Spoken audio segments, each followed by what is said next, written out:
ما دریانوردا به شب اولی کشتی میگیم شب اول قبر به 3 دلیل.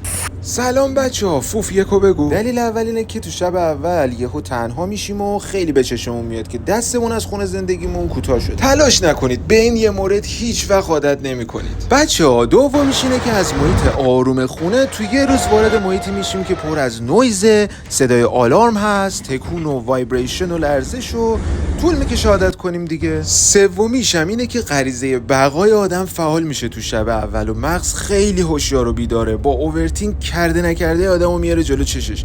اینطوریه که تو روز شب اول همه چیمون کن فیکون شده. اینجا چیکار میکنید شما؟ برید بالا، فوف کارتون داره.